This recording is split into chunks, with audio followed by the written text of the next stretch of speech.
মাহে রমজানে 2021 সালে যখন আলেমদেরকে ইফতারের টেবিল থেকে হাসিনার পুলিশরা নিয়ে যায়, সেহরি থেকে উঠিয়ে নিয়ে যায়, ওলামায়ে কেরামকে তারাবির নামাজ 8 রাকাত হয়েছে, আরো 12 রাকাত পড়বে। হুজুর তারাবি আপনার মসজিদে পড়তে হবে না, ডিবি অফিসে পড়বেন। এই নাপিতের বাচ্চারা এইভাবে যখন ওলামায়ে কেরামদেরকে নিয়ে যায়, যতই সুরত ধরেন, তবলিগে জীবন সিরা লাগান, সরমনের মুরিদ হয়ে পাশান পাশ জিকির করেন, 22 লম্বা পাগড়ি জড়ান, রবি ঠাকুরের মতো এক পাজা দাড়ি গালে রেখেছেন, এই ছাতা মাতা আমাদের পছন্দ হয় না। কারণ মুসলমান থাকলে ওলামায়ে কেরামকে মাহে রমজানকে অপমান করে। দেশের শীর্ষ ওলামায়ে কেরাম এক একজন ওজন হবে আসমানের চেয়ে বেশি, ঠিক কিনা ধরে?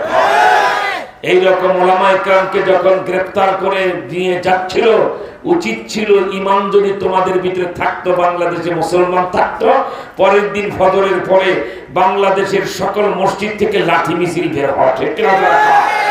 মাহে রমজান ওলামায়ে কেরাম গ্রেফতার কেন? খুনি হাসিনা জবাব চাই, জবাব দাও, ঠিক কিনা ধরে বলে। যেহেতু সেটা পারেন নাই, তওবা করে ওলামায়ে কেরামদের কথা মতো নতুন করে তৈরি হন, আর মুনাফিকি করব না এবার। কারণ বাংলাদেশে বিএনপির মতো বড় রাজনৈতিক দল, জামাত ইসলামের মতো পোর খাওয়া দল, চরমনার মতো কর্মী সমৃদ্ধ দল, আমি বলি রাজনৈতিক নেতারা লম্বা কথা বলবেন না, মুখটা নিচু করে কালো কাপড় মুখে দিয়ে হাঁটবেন। হাসিনার চুলটাও বাঁকা করতে পারেন নাই রাজনৈতিক দলেরা, চুল বাঁকা করতে পারেন নাই। কিন্তু আমাদের কলিজার টুকরা হীরাখণ্ড আবাবিল পাখি, এই প্রাইমারি হাই স্কুল আর কলেজের ছাত্ররা, ওরাই হাসিনার পতন ঘটিয়েছে, ঠিক কিনা? অতএব কেউ নির্বাচন দেওয়ার জন্য পাগল হবেন, কুমিরের কি বলা, বাঘের মুখ থেকে জাতিকে কুমিরের মুখে ছেড়ে দেব, এত সস্তা নয়। কিয়ামত পর্যন্ত বাংলাদেশের কেউ চাঁদাবাজি করতে পারবে না, কেউ সন্ত্রাস করতে পারবে না। যারা চাঁদা চায়, সাবেক কোন মন্ত্রীর বাপনা দাদা নাম আমাদের কাছে দেবেন, 24 ঘন্টার ভিতরে পুলিশ তাকে গ্রেফতার করবে। এটা সরকারের সাথে আমাদের চুক্তি হয়ে গেছে। কোন অপরাধী চাঁদাবাজ, কি আশ্চর্য, 16 বছর জুলুমের শিকার মানুষ, দোকান ঠিকই আছে, দোকানদার বদলাইছে, ঠিক কিনা জোরে বলে? এখনো গোপনে চাঁদা চায়, মানুষকে হুমকি দেয়, মিথ্যা মামলা দেয়, ওই শকুনের পালের তালিকা বানাও। সে বিএনপি হোক, জামাত হোক, চরমনাই হোক, আর মামুল হক আর আমাদের দলের হোক, কোন সন্ত্রাসী আর চাঁদাবাজকে বাংলাদেশে 1 ইঞ্চি জায়গার রাজনীতি করতে দেব না। আপনারা একমত? দুহাত তুলে আল্লাহু আকবার বলে দেখা। এখনো হয় না, আর চিৎকার করে আল্লাহু আকবার বলতে হবে।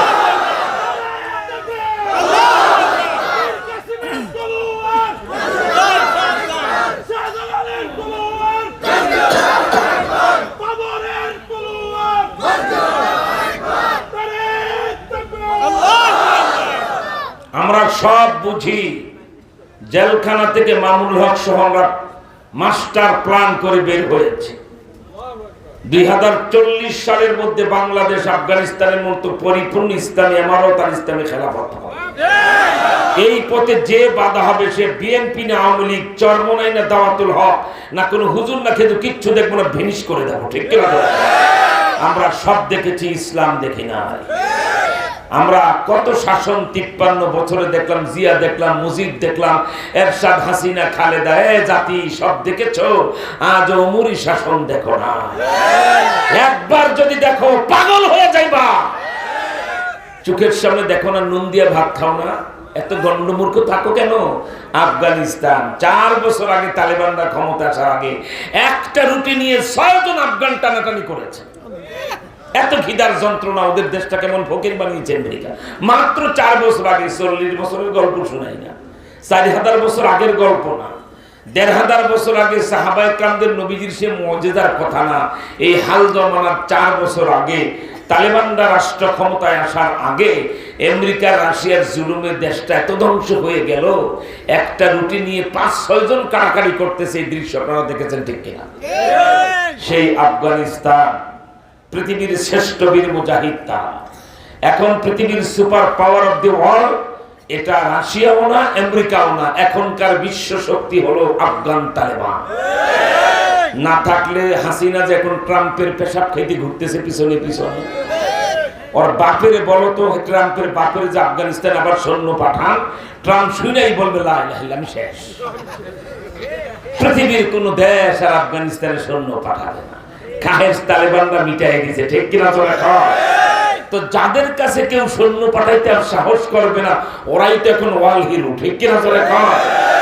আর এতেও চাপ ছিল, তারা কাবুল দখল করার পরে তাদেরকে নিঃস্ব করে দেবে, এক ঘরে কেড়ে দিবে, কিন্তু ওরা অনড় ছিল একটা ব্যাপারে, কোরআন হাদিসের বাহিরে তালেবান যাবে না, আল্লাহর হুকুম নবীর তরিকার বাহিরে রাষ্ট্র চালাবে না।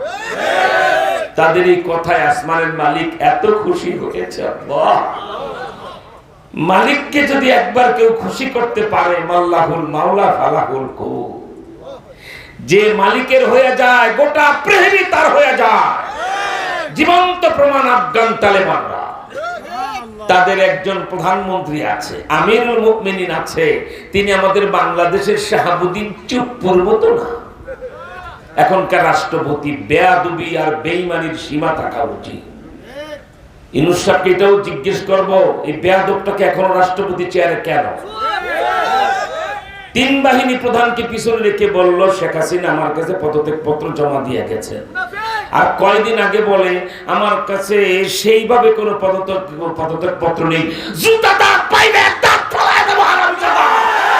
বঙ্গভবনের কি বলা হয় বাঁকা, বঙ্গভবনের বিল্ডিং এর ইটা দিয়া পেশাব করে ঢিলা বানায় ফেলাবো, বেয়াদবি করবে। বদমাশ খামাস, এই গেল, এই বসা। কথায় কথায় স্লোগান, আজকে কথা বলতে হবে। অনেক কষ্ট করে জাল জুলুমের শিকার হয়ে দেশকে স্বাধীন করেছে, কারো চুল পরিমাণ বেয়াদবি আর বরদাস্ত করব না। তিনি রাষ্ট্রপতি না প্রধানমন্ত্রী, ইউনূস সাহেবকে আমরা বলেছি 35 দিন লেগেছে আমাদের কলিজার টুকরো একখণ্ড ছাত্রদের হাসিনা তাড়াইতে। আপনার সরকার তাড়াইতে 35 ঘন্টাও লাগবে না।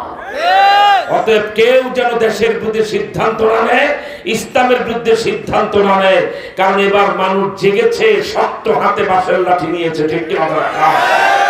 আমার ভাইরা, এই শাহাবুদ্দিন চুপ্পুর মতো রাষ্ট্রপতি আফগানিস্তানের না, তিনি বুখারী শরীফ পড়া, তিনি জগৎ বিখ্যাত আলেম, তরিকতের লাইনে এমন ব্যক্তি। আফগান তালেবানদের আমিরুল মুমিনিনের বাসভবনে তিনি থাকেন, সেজদা দেন আফগানের মাটিতে, খবর হয় আল্লাহ পাকের আরশ। আল্লাহু আকবার, আল্লাহু আকবার।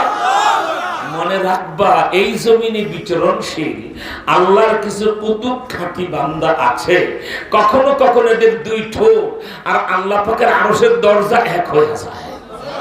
মানে এরা দুই ঠোঁটটা যা বলে আরশ থেকে তাই বাহির হয়। আল্লাহু আকবার। তাদেরই একজন বর্তমান বিশ্বের আমিরুল মুমিনিন। সাবধান, ভুল করে মক্কা শরীফের ইমাম সাহেবদেরকে কেউ আমিরুল মুমিনিন বলে বেচারাদের চাকরি খাইয়েন না, ঠিক কিনা? আর সৌদি আরবের বাদশার ছেলে মোহাম্মদ বিন সালমানকে কোন মুসলমান নেতা মানতে পারেন, এটা জিন্দা ফেরাউন, এ জমানার ফেরাউন। চোখের সামনে নাকের ডগা হাজার হাজার ফিলিস্তিনি মুসলমানকে কচুকাটা করতেছে ইসরাইল। সৌদি আরব যদি ঠিক মতো থুতু মারতো, এটা ভেসে যাইতো সাগরে, ঠিক কিনা? কয়েকদিন পর পর ওয়াইসির মিটিং বসায় আর নিন্দা প্রস্তাব লাথি মারি, ঠিক কিনা? কিসের নিন্দা প্রস্তাব? লাশের বদলে লাশ চাই, রক্তের বদলে রক্ত চাই, ইহুদি রাষ্ট্র ধ্বংস চাই, ঠিক কিনা? ওইটা সে করতে পারবে না, কারণ সে জেনাখোর, মদখোর, হারামখোর, কুত্তা চোরের চেয়ে খারাপ। আব্বাস আব্বা কাব্বা লাগাইলে কি হবে? সৌদি রাজ পরিবার কুত্তার চেয়ে খারাপ। তাই জমানার ফেরাউন তাদেরকে বলা হয়, ঠিক কিনা বলে?